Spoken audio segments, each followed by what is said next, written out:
Hello and welcome to the Face of Pro-Life.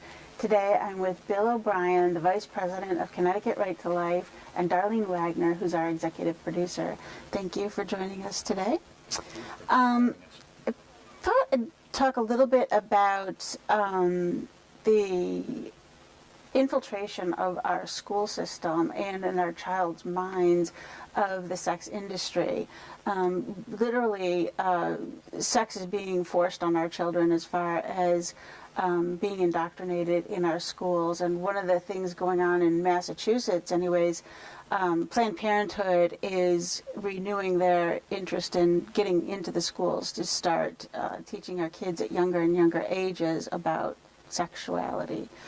And how do we combat that? I think that's the biggest thing that we as adults and parents need to try to combat this culture. I think it goes. My family goes back 25 years when my kids were younger, actually in school, and we signed to take them out of sex ed class whenever they had it, so you could opt out, but otherwise you were in it, and so it's been going on for a long time, and we didn't like it 25 years ago. Right. We'd like it even less today, I'm sure. Oh, it's horrid. It's really, and they're younger and younger, and it's introduced in classes that are part of the core curriculum. It's not really, like back when we were, Take it out of right, that particular session. right. And back then it was just like, okay, we're going to see a movie, and the girls and boys were separated, and they saw a movie, and it was just basically about your changing body and stuff like that. But now it's insidious. It's like it's part of the health class. He doesn't have a microphone. What happened? Did you take his microphone? Continue. Sorry. It's not just about your health and your changing body. It's what you need to do with your body and other people's bodies, and it's really scandalous for kids because they're not ready for it. I teach a catechism class, and the kids are saying that the things that they're getting, they understand they're not ready for. My son was, he'll kill me when I say this, but he was 17 before he was interested in girls. Now, he didn't go to a public school, but had he gone to a public school, this constant, barrage of, this is, what boys and girls do, and blah, blah, blah, he might not have understood that he liked girls, because, if they're introduced to concepts before they're ready, he might have just thought he liked boys because he didn't like girls. Mm-hmm. It's when you're in 7th grade or when they're 10 or 12 and they're hearing these things, girls still have cooties, and why are we subjecting our poor kids to this? So what can we do? I think we have different ages maybe in terms of periods of time in which we've gone through the school systems as parents. I found that I was very involved in finding out what the sex ed program was in the beginning, which of course had been 30 years ago, that when my son was small enough for this topic to be coming up. It's usually around the 8th grade, 9th grade. I went, I saw all the material, I saw all the videos and everything that was going on and what they were going to present, and when I opposed some of it, or made suggestions that they should counter this with the balance, I was met with, no, we're not going to do that. This is the way we do it. And they were both Catholics, mm-hmm. and they went to my church, and the sex ed teacher told me, she said, I teach the sex ed course as though I wasn't Catholic. Oh, that's nice. So, separation of church and sex, I guess. Yeah. And when I talked to the principal, who was Catholic, who sat behind me, I sat behind him sometimes in church and saw him. He says, "Well, if the Pope doesn't say anything or my bishop doesn't say anything, I'm not going to say anything." Oh my God. And this was a long time ago. So this has been in the works for a long Yeah. time, of removing our morality from the way that we present sex ed in schools. When I asked my son to be opted out, because I was disappointed in the balance. Geez, Mom. I didn't see. Well, it didn't go well because my son felt that he was being excluded Right. from being a grown-up, or he was being excluded from what the rest of his classmates were Right. going to be doing, Right. and he was being singled out, and he was angry at me. So the day that it came up, even though I already objected, refused to sign the slip, my son was included. The teachers decided to include him anyway. So unless you have a strong board of education that supports parental rights, you know, we have patient rights now. Yeah. Now let's have our parental rights. We do not, nothing will happen unless we have a better board of education. Yeah. One that listens to parents. Well, it's a good point that you make, because just this past couple of weeks, in Worcester, in Massachusetts, the Board of Education is discussing introducing Planned Parenthood-based sex ed into the health programs. And one of the things that they have is they produced a public service announcement, you know, like a little video for kids to watch, and it's all talking about, you know, discussing sex in schools. And it starts out with Captain Condom. Now, Captain Condom is a man, and he's dressed up with a condom-shaped thing on his head, and he's got a cape, and he's walking through the school, and he's passing out condoms, like, you know, like cash. You know? He's just like throwing them all over the place. That's Yeah, there you go. educational, yeah. There's your education. And it's that is not what the kids need to hear. One, because, you know, even though condoms might lessen your exposure to some sexually transmitted diseases, they're not 100%. So you're giving the kids a false sense of hope and a false sense of security.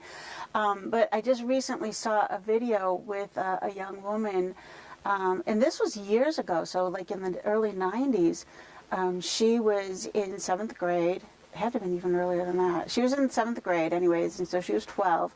And they were having a Planned Parenthood come in and talk about sex with the kids. And this video is, you know, she goes into, you know, a lot of details, but the thing that kind of shocked me the most was that the kids all show up in class, and on each of their desks is a banana and a condom. Okay, so imagine your 12-year-old kid, you know, seriously? And so they're telling the kids, you know, you're showing the kids how to use the condom, how important it is, you know, to keep themselves safe. But she makes the point that, you know, they talked about all of this stuff, how to protect yourself from sexually transmitted diseases. Well, trying to. But they never talked about protecting your heart. And they never told you about how, you know, becoming sexually active was going to affect your whole life and outlook in life. And so she goes through her story is just gripping, because she is 19 years old. She meets a 25-year-old man. She falls in love. Her friends, you know, say, oh, you know, you might as well, you know, you're still a virgin, and you're the only one of us who's still a virgin. You might as well have sex with this guy. And 6 months later, even after using, you know, the safe sex methods that she was taught, you know, 7 years earlier, she becomes pregnant. And much to her surprise, her boyfriend is thrilled. He is, you know, can't wait to, you know, be a family and take care of her and the baby. They go to an OBGYN appointment and see the ultrasound, the baby's heart beating and the baby moving around, and she becomes so bonded with that child. She starts, you know, rubbing her belly and singing to the baby all the time. And her friends talk to her and say, the same friends who talked to her into having sex to begin with, oh, you don't want a baby. You're 19 years old. You've got things to do. You're like got really good grades. You don't want to get strapped down with a baby. You've got a life to live. And they talk her into having an abortion. And so she goes in, has an abortion, doesn't tell her boyfriend that she had an abortion. She tells him that she had a miscarriage, and she can hear him over the phone bawling. He's just so upset by the whole thing. At the abortion clinic, they gave her a bag of condoms, a whole set of, birth control pills to take every day at the same time of the day. She does that religiously, and boom, 6 months later, she's pregnant again. Goes in, has another abortion. Well, now she's just deadened to the whole idea, and they give her the condoms and the pills and blah, blah, blah. 6 months later, she's pregnant again. And this time, she, misery loves company. She wants the boyfriend included. So she tells him she's pregnant, and he's elated. He's so happy. And she's like, wait. We're not having this baby. I'm just too young. I can't handle a baby. And he forces her to, or she forces him to go with her for the abortion. And she says this time when she was, when she heard the sound of the vacuum, she felt tears running down her face, but they weren't hers, they were his.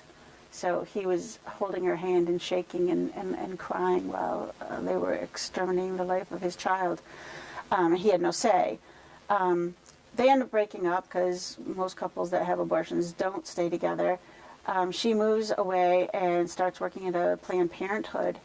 And they're thrilled to have her because they were looking for somebody who is bilingual to speak to the 90% of their abortion clients who were Hispanic.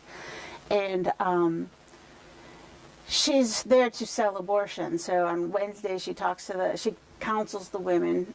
Of course she has to counsel them to abort and no other choice. And on Fridays they have 50 abortions a week. So she goes in for the first Friday, and they have 5 minutes per abortion. She takes the contents from the vacuum. She takes them into another room, and this woman lays them out on a petri dish and pulls out body parts and starts counting them, making sure all the body parts are there. And she said she could see the first body part came up was an arm, and she could see the hand, and she could see the fingernails, and she could see the fingerprints. She could actually see hair on the arm. She said when they finally brought up the head, she could see the look of terror on the child's face. And she said that, she had been told it was a blob of tissue. She's telling the girls it's a blob of tissue. She's telling the girls when she's selling the abortion that it's not a baby yet. It's just it's just a blob of tissue. And she's like realizing that she's lying, and that when they do this 50 times in that day, wrap all the baby parts into a big bag and stuff that bag dated into a freezer, waiting for the garbage to come once a month to pick up all the baby parts. And she said that when the day that the director came in, all smiles, was her last day, because the director wanted her to help a woman who was there for an abortion at 6 months of twins. And all she could think about was having to go through the petri dish with 6-month-old twins. And she just walked out and she left. She goes through a whole life of drugs and to numb all the pain from her past abortions and from her experience at Planned Parenthood. And it's a great ending. She does, find God, and now she goes around the country talking about her experience. But it starts out that they get into the schools and they teach these kids it's no big deal, sex is no big deal, just protect yourself, just protect yourself against 30-some sexually transmitted diseases. Well, it goes back to Margaret Sanger, the founder of Planned Parenthood, and her ideas about sex. That she was a wild woman that felt that you can do anything you want with sex with anybody at any time. And that's and separate it from childbearing. And marriage. And marriage. She thought marriage was a rotten institution. Antiquated. Yeah. So that's what's carried on, and that's what we've got today. And when I was young, you never heard of a transgender person except on Hogan's Heroes, or No, MASH. or MASH rather, trying to get out of the army. Which was a funny situation. But now, I mean, you got an epidemic of young kids thinking that they're transgender when obviously there's no such thing, and where'd they get these ideas from? You know, it's just getting pushed on them, Yeah. and you know, we're to the point where you know, there are groups out there, have been groups out there, you know, you wonder what's the next thing after transgender. First it was same-sex marriage for homosexuals, now it's transgender. What's next? I mean, they got all those letters, they go all the way through the alphabet, I think, and each one of them stands for something. And, you know, I think the next thing, you know, people are already talking about it, you know, having sex with children, and then animals, and who knows what else. You know, one of the priests that was you know, found guilty back in the around 2002 when it first came out in Boston. He was a member of a group that, you know, promoted sex with children, NAMBLA. And, you know, and I've heard more and more rumors of that kind of thing these days being pushed. So that's going to be the next thing. Legislators want to lower the age of consent or eliminate age of consent so that it justifies sex with children. Because it's just crazy. So, you know, you got to ask these people that keep on saying, oh, I have an open mind, and, you know, whatever they're doing next is fine, and they won't put their foot down anywhere.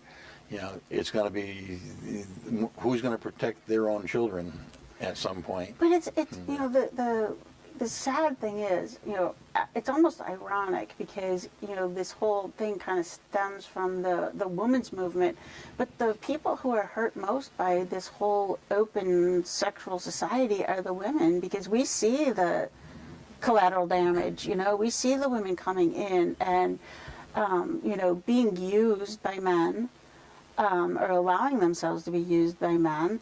And then they're stuck with either the scars of abortion or raising children that they can't afford. And it's, you know, God help, you know, God bless the women who, you know, choose life. And God bless the people that are helping them and are available to help them. But it's the women who suffer the most. And we're not arming our daughters with the power to, I mean, really, women used to have all the power when you think about it. Well, there actually is a statement that women are actually not equal to a man, that there are 3 stages above him. Yeah. Really, truly, at one time. It used to be. Yes. I'm not, you know, I'm not speaking to today's women. Yeah. But we were. No, we've Because lowered ourselves to their level. We have. We have. I'm outnumbered here, but We were the civilizers of society. We were the pathfinders for graces and good manners. And someone had spoke out and said, because I had heard this discussion before about how women were higher than men, and that no one could ever speak badly about a man's woman, wife, or mother, or daughter, or sister. You could not speak badly about not without getting punched in the face. You couldn't. Today, no one is defending women's honors. Well, because they have none. Well, no, we do. There are still those of us left, you know that. But the point is, we've eroded our own integrity. Absolutely. But we allowed the feminists to do this in the beginning. We didn't stand strong enough, and we didn't speak out loud enough. Perhaps we never thought it could go this far, but it has, and we're here now. And women, the feminists themselves hurt themselves. But if you looked at those faces of the women in Congress, and who are now women, who they've gone to the point where they're so well placed that you can take up huge spaces in Congress, at least half of Congress is the Democratic Party, are women. They're there cheering the death of children. They're there with ugly looks on their faces when you speak about unborn children. These are not good faces. These are not good souls. These are not people who love anyone, you know. And this is what we've done to women. Women have done this to other women. And it's time for us to reverse it. It's time for those of us who, the word feminism, I don't know what that really means anymore. It certainly doesn't mean, Feminine. yeah, it doesn't mean graces. I would think feminism should be something like beautiful. You are beautiful. You know, I don't see that anymore. The looks on those faces, if you saw, you know, you looked at them in the media, and they were evil looking. Well, it just, literally, when you like- talked about children. or hurt. Hatred. I think a lot of them are hurt and angry. They're hurt. They're and hurt. angry, and because of being hurt. And I but they don't don't know. know the right way that they could have gone, and they're suffering the consequences. Well, they can't hurt another person. You can't. A hurt person doesn't hurt another person. I mean, you might feel that way, and you're being kinder than we as women would be to another woman who we see as just plain without kindness in their soul.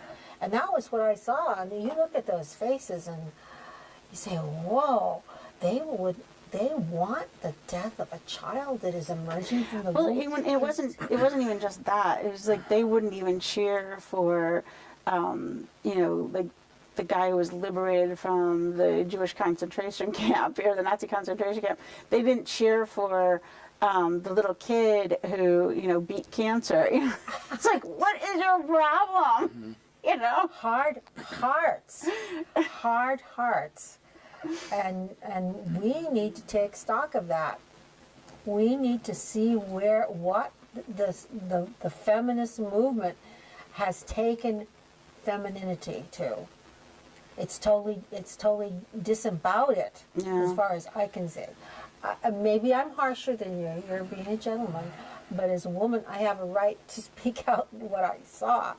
And those looks, those faces, told it all to me. Woe to our future with that type of leadership of women. Now, how do we get good women in office? There's lots of very bright women. You were talking about that on the previous shows about the women that you're having who represent their lawyers, they speak for the unborn. The pro-life movement is just littered with outstanding women who are outstanding leaders, who are articulate, who are awesome to listen to. and embrace the meaning of womanhood. You know, Yes. I mean, there's nothing. Total woman. You know, it's like The total women woman. can. The one thing that women can do that men can't is have babies. You know, and that's what we need to be Another reason embracing. why they're up higher, given the greatest gift of all, to I bear know, life. I know. So fortunate, and yet they look at that with Disdain. disdain. It is unbelievable. And so, how do we reverse this? Well, I guess it start with the Board of Education. Don't let them get to your children. Do not let them affect the next generation. Fight for your children. That is so And true. that's where the battleground is right now. Yeah, but our whole society is pushing so much for, you know, I mean, when I die, the thing that I'm going to leave behind is 4 children. You know, that's the best thing Right. I could have done in my life, and grandchildren. And, you know, women don't seem to, either they're not thinking about it or they don't realize when the years creep up and they're out in their career and, you know, they get too old to have children anymore. And you know, I feel sorry for a whole generation Yeah. where, you know, they think that, yes, you can have a career and yes, you can have children, but many do both. But so many women are not doing both, Right, right. or one. They're just doing the career, Right. and Or even if they are doing both, they're not realizing that their greatest contribution isn't in their career, it's their Right. children. you know, that's been sold to women. I think probably more than to men. Of course, men were out there already, and probably would have to continue to be. But I mean, Well, men have become a little wimpy, actually. I mean, if I might Hey, say. in defense of men, women have made them that way. No, they didn't have Yes, to make they them. did. They could. There's a lot of strong men who are still speaking out and who are highly articulate on the subjects, but they're not. Men in general, when their wife or their girlfriend says, I'm going to go to the abortion clinic. In most cases, I think that had they said, don't go, I love agree. you. I If they agree. stood their ground, it wouldn't have happened. In fact, studies actually say that that's so. That the woman really wants him to say, Exactly. don't go. Exactly. You And know? but the thing is, they have been indoctrinated with the idea that it's her body, it's her choice, and they have no say. So when they say it's up to you, they're saying, I want you to have this baby, but I can't really say anything about it. Because if they really wanted her to have an abortion, they would say, you're getting rid of it. And they have no problems in saying that. And I've talked to men about that. And they say absolutely. So we've got to retrain our boys into thinking or knowing that they need to stand up for their children, and the girls will the men respond lean in. positively. But They're afraid to say anything else. No, I agree totally, but we also need to, I mean, we all know the Ten Commandments. And we know what Jesus, when he said the final commandment, which was go forth and teach all nations and baptize them. And then you got the Ten Commandments. But the first commandment was be fertile and multiply. And we've forgotten about that. And I know, we it's all he told us to we do. simply don't value children over our jobs or our money or whatever it is. I Anything. mean, the story you told, the girls were saying, "Oh, you're so young, you got a education or a job or whatever." They were putting those things over the child. I know. And she had a man who was willing to, support her and her baby. Right. It is crazy. It's so sad. So sad. Oh. I don't know what the answer is, but hopefully just by talking amongst our family and friends, we can, find the answer. I think starting with those school boards is a really good idea, because I think the communists have totally taken over our schools. Thank you for joining us today. Thank you for joining us. We hope that you talk to your family and friends about the things that you hear on the face of pro-life. And when you look in the mirror the next time, you realize yours too is the face of pro-life. Please join us again next time.